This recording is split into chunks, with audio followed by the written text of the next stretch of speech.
Well, hello, boys and girls. It's when I feel like 8 o'clock. I'm Pearl of Wisdom, and you're listening to my NHL Pearls of Wisdom, aren't you? You sure are. Yesterday was a decent day, I guess you would say. We had a new member that I'm aware of, anyways, talking in the comment section. His name is Silly Happy, or she. Sorry if you're a she. That's fine too. That's fine too. Ah. Oh, I can't believe I just said that. Okay. Anyways, yes. If you're one of the finer ladies down there, which we get lots, Karen, and we used to have one a little while ago. I haven't talked to her for a bit.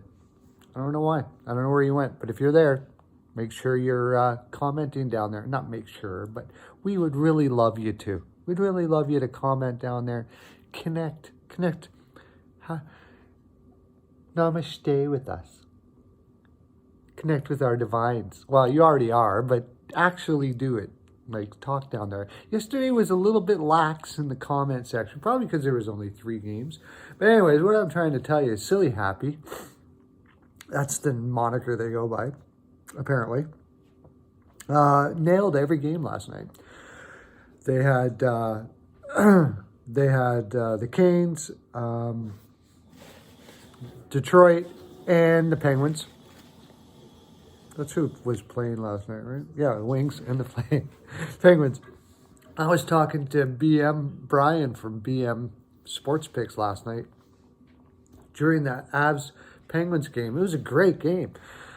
But, man, that Penguins team is resilient. Why do I even ever bet against them? It's just unbelievable.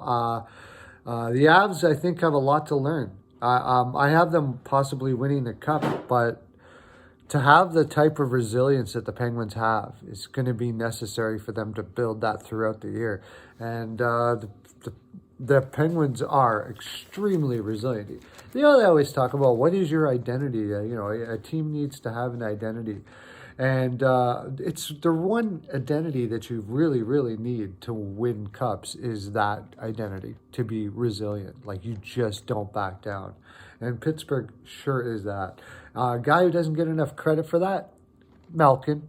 You hear a lot about Crosby, but that guy doesn't give up on nothing. If you watch him all game, doesn't matter winning or losing or whatever, people say, well, you don't see him sometimes and stuff like that.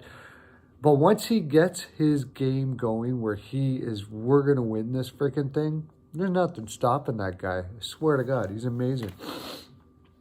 Okay. Yeah, so there wasn't much. Silly Happy. That's what I was going to say. So Silly Happy's new. And when I was talking to BM at BM Sports, we're working on some things where we're going to be able to get you even more and more fine pearls falling on your lap right now, like these. But these ones are for Silly Happy. Okay, Joe Johnson? So you just get your hands back in your pocket there, buddy. Here you go.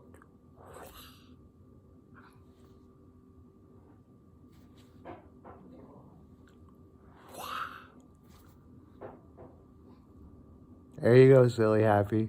If that's your real name. Right there. Mostly all in your backyard. Yeah, just look in the backyard. There you go. See? Tons. Just get a rake. Just rake them all up there. Okay? All right. So, let's go we better get to games today because we got lots. Canucks versus the Sabres. By the way, if you don't know who I'm Pearl of Wisdom. And we are in Helen's place right now, who is having a wee bit of a nap. I got her on the 14 nap a day regimen that we do here at Pearls of Wisdom Industries, and she's looking much younger. She doesn't look like a day over 79 now. I know, it's amazing. I'm telling you, it's the secret to life. 14 naps a day. I'll do a video on that someday. Okay. Oh yeah, and people what they're doing is also they're hitting the bell and the subscribe and the like button. And I appreciate this because you got to get your arm all the way up there and you got to press the button and all of those things like that. And I know it's taxing on the old elbow and finger doing that sort of thing. So yesterday, I think we had like 19 or 20 people accomplish that feat. One day, one of the finest in the land, we had 30 people. So I think we can do 40. I know, call me crazy. Call me crazy. I know, sometimes I just go right over the top. But I think we can do 40, and I think we can do 40 today. So we'll see if that works. We'll see if that happens. Changes the algorithm. Gord at the YouTube, and we're getting more views because of it, apparently. I talked to him again. He goes, don't worry there, Steve. You'll get more views. And we are the greatest in the land, and everybody's going to know about it. And we're going to have so many subscribers because they're going to be so happy with us. It's going to be beautiful. You can change the world.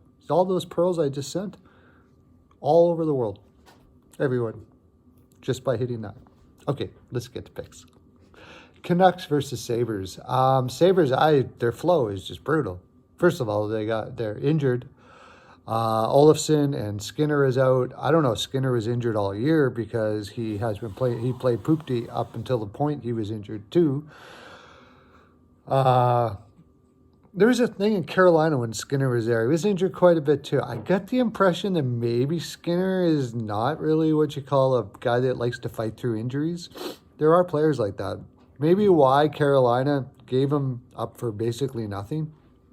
They didn't even get a return for him. They just said, off you go, off with you. Now the Sabres have him, gave him $9 million a year, and he is not very good. Oh, that sucks.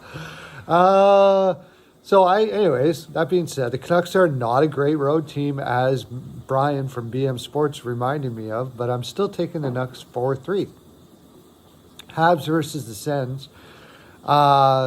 This seems like a good spot for the Habs to break out of their slump, I guess you'd say. It's hard coming to the realization you're not good enough to make the playoffs. I came to that realization about the Habs before the season started. I didn't think they were going to make the playoffs, and it doesn't look like they are. That being said, the Sens are like crazy injured. They also have come to the realization they're a very young team, and it's getting later in the season. They're not used to playing this hard this long, and they're starting to tire out. I think the Habs have enough veterans to get through this game and win it 3-2, assuming Price is in net. Of course, we'll find out if that's the case because he has been playing a lot.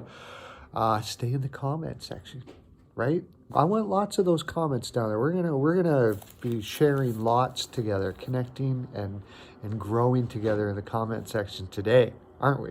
Yes, we are. Bruins versus the Islanders. I could see either game. I could see either here. I don't know. If you're getting a good PL on either one of these teams, I would probably think that this would be a good PL if you're getting a goal and a half from probably the Islanders here, maybe the Bruins. I'm not sure.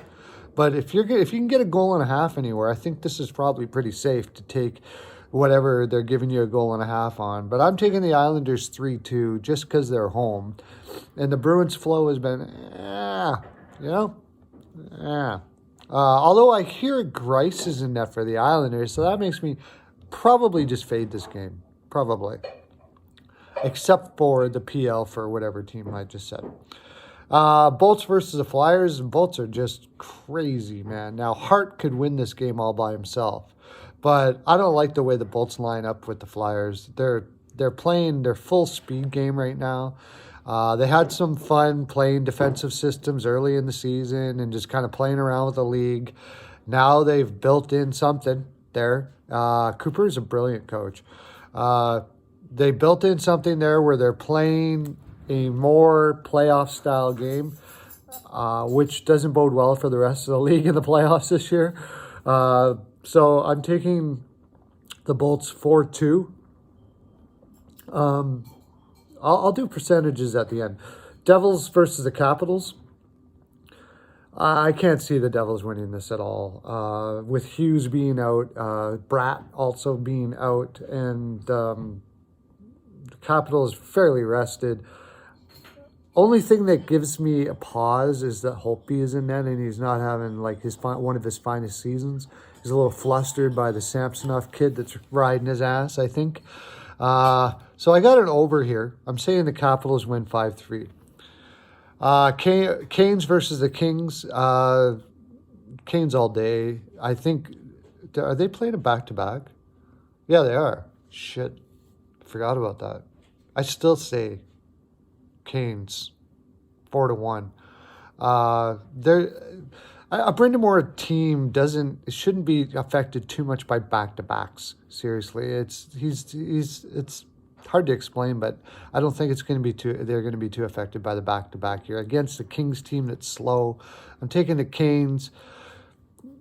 They might have a harder time scoring because of it. So 3-1, something like that. Rangers versus the Blues. I don't like this game. The Rangers have been coming around really, really well. Is this Shesterkin kid going to be in net, or is Lundqvist going to be in net? If Lundqvist is in net, I'm going to take the Blues 3-2. If Shesterkin, geez, he's looking good. I think if Lundqvist is in net, it might be, that Shesterkin kid might be putting just a little too much pressure on him. I'm going to take the Blues 3-2 here. But, yeah, if Lundqvist is in net. If Shesterkin's in net, stay in the comments section. I may change my mind. Blackhawks versus the Ducks. The last couple games I've watched the Ducks play, it looks like they've given up. Silverberg is out, which is their leading scorer. I think the Blackhawks will pull this out. I don't know who they're going to be playing in net. It doesn't say yet, especially if it's Lehner. Forget about it. Take the Blackhawks all day.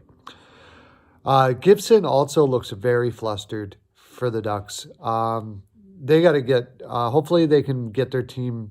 They got a lot of young players there. They can take free agents this year and basically do a quick rebuild. And I would, because you got a goaltender like Gibson in his prime. Not a good time to be rebuilding. So anyways, I'll get into that some other time, I guess. Knights versus the Jackets. Should the Knights win this? Absolutely. I think Jackets played 3 games in 4 nights. We already know that they basically don't have an NHL roster. Merzlikins is their backup, and before he became their number one, he did not look like he could be a number one by a long shot, and then all of a sudden he stops puck like crazy. So could the Blue Jackets win this? Yeah, of course. I'd probably fade the game just because Tortorella doesn't seem to need players or goaltenders or anything to win games. He could probably just go out there and play by himself. I don't know. Doesn't make any sense whatsoever. I'm going to be stupid and take Golden Knights here.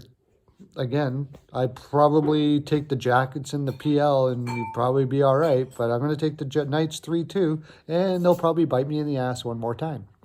Oilers versus the Flames. I still have, I don't know. I'm taking the Flames 4-3. I think it's going to be an overtime situation, something like that. I'm so bad at picking my Oilers, as you know. You might want to go over to Ricketts or see what Mr. MJ has to say. He usually takes the underdogs on everything, but I love his fine picks.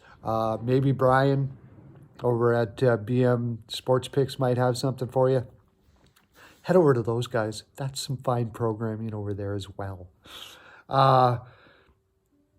Now we got E-Money. I forgot to tell you that E-Money has sent some pearls our way for the NFL today. So he just gives us who's going to win. And he has 49ers over the Vikings. And he has the Ravens over the Titans. I think that's our full 42%. I'm ready for a nap. Yeah, definitely ready for a nap. Make sure let's hit the subscribe. Let's hit that bell so you know that I'm coming your way. That's what the bell's for. I found out that if you hit the bell, I was like telling you to hit the bell. I don't know if like Gord got a ding when every time you hit the bell. Gord was like, "Oh, Perlo just got a ding." And he gave you a little check mark. Thought that's what it was, but apparently, what happens is like you get a notification that the pearls are ready for you. And you go ding, and he goes, pros are ready, hot and ready for you. So probably want to do that.